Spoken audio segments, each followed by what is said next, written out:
تو قرآن کی نام پر صرف کھانا کھایا ہے، قرآن کی آیتوں کا حق کیا ادا کیا ہے۔ لوگ کہتے ہیں تو قرآن کا حق کیا ادا کیا، کہہ رہے ہیں کہ قرآن کو چھوڑ دیا تو ہم ذلیل ہو گئے۔ تو قرآن کو چھوڑا کیسا ہم نے؟ نہ تو تلاوت کرتے، نہ اس کے ترجمہ یاد، نہ اس کی تفسیر یاد، نہ اس کے تزکیہ ہمیں یاد، نہ اس کے ذریعے سے ہمیں دوسروں کو تعلیم دینا ہے جو قرآن سمجھنے کے بعد دوسروں کو پہنچ۔ ہمیں تو کچھ بھی نہیں پتا، نہ قرآن پر عمل ہمارا، نہ قرآن کی آیتوں پہ عمل۔ میں نے ایک جگہ بیان کر دیا جمعے کے اندر، تو ہم نے ایک آیت پڑھ دی، یوصیکم اللہ فی اولادکم للذکر مثل حظ الانثیین۔ وہ قرآن کی بہت بڑی آیت ہے، سب سے بڑی اور سب سے مشکل، اور جتنے حافظ ہوتے ہیں اس آیت کے اوپر مشابہت لگتے ہیں، اور حافظ صاحب کا استاد کا ڈنڈا پڑتے ہی پڑتا ہے، اور یوصیکم اللہ کو یاد کرنے میں اتنی مار پڑتی جو دوسری آیتوں پر نہیں پڑتی۔ رمضان میں بھی حافظ اگر رکمے دینا ہو تو وہ سوچتا ہے کہ یوصیکم اللہ کس دن پڑھا جائے گا، اس دن جا کے دو چار چندے والے آ کر اور سپرا آ کر اس کو زور زور سے یوصیکم اللہ میں رکمے دیتے ہیں۔ تو میں نے وہاں پڑھا پٹیلوں کے سامنے کہ یوصیکم اللہ فی اولادکم للذکر مثل حظ الانثیین، تو پٹیل صاحب سوچے کوئی جنت کی بشارت سنا رہے ہوں گے۔ میں نے کہا یوصیکم اللہ فی اولادکم للذکر مثل حظ الانثیین، تو لوگوں نے سوچا تو مولانا کو ذرا خواب میں تو جنت ونت کی کوئی بات مل جائے گی اچھی۔ تو میں نے کہا پٹیل صاحب اللہ یوں فرما رہے ہیں، یوں کہا جا رہا ہے کہ اللہ تمہیں وصیت کر رہا ہے کہ مذکر کے لیے للذکر مثل حظ الانثیین، تو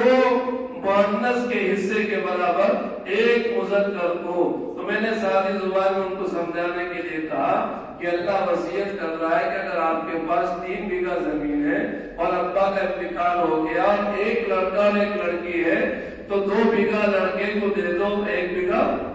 لڑکی کو دے دو، یہ قرآن کہہ رہا ہے۔ تو وہ پٹیل صاحب کہتے مولانا نہیں آیا، کون سے سنا دی؟ کیا بولا پٹیل صاحب نے فوراً بوڑھے میاں کہ مولانا نہیں آیا، کون سے سنا دی؟ لڑکوں کا تو پورا نہیں ہو رہا، تم نے لڑکیوں کو بھی گھسیٹ دیا۔ میں نے کہا پٹیل صاحب اس آیت کو پڑھتے پڑھتے ہماری پیٹھیں لال ہو جاتی ہیں، ہری ہو جاتی ہے استاد مار کے، اور جب ہم نے اس کو یاد کر کے آپ کے سامنے سنایا تو آپ نے برجستہ یوصیکم اللہ جیسے آیتوں کے اندر نہیں آیا، کہاں سے لے آئے؟ اس امت کا قرآن کے ساتھ جب ربط نہیں ہوگا، جب قرآن کے معنی بتائیں، جیسا مولانا کہہ رہے کھڑے کے کھڑے رہ جائیں گے۔ اگر قرآن کا ترجمہ اور قرآن کا حق اور قرآن کے واقعہ اور قرآن جب نازل ہوا اور قرآن نے جو پیغام دیا، اگر یہ بات جو ذمہ داری اس امت کو دی اور نبی پاک صلی اللہ علیہ وسلم کو جو قرآن نے جو مجدہ سنایا اور جو قرآن آیا اور اس کی جو ذمہ داری ہے، اس کا جو وزن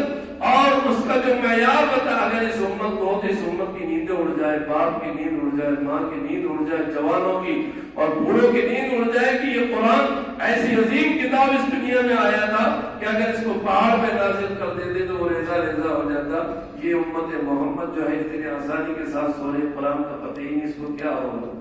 اس کو پتہ ہی نہیں کیا ہے۔ آقا صلی اللہ علیہ وسلم سے فرمایا یا ایھا الرسول بلغ ما انزل الیک من ربک وَإِن لَمْ تَفْعَلْ فَمَا بَلَّغْتَ رِسَالَتَهُ، اے رسول جو پہنچایا جو آپ کو دیا پہنچا دو، اگر آپ نے نہیں پہنچایا تو آپ نے رسالت کا حق ادا نہیں کیا۔ اب بتاؤ، وَاللَّهُ يَعْصِمُكَ مِنَ النَّاسِ، اللہ تمہیں لوگوں سے بچائے گا۔ رات ہی کے اندر آپ نے اپنے جو دربان کھڑے تھے دروازوں کو کہا کہ تم ہٹ جاؤ، آج کے بعد میرے پہرے کی ضرورت نہیں، میرا رب میری حفاظت کرے گا۔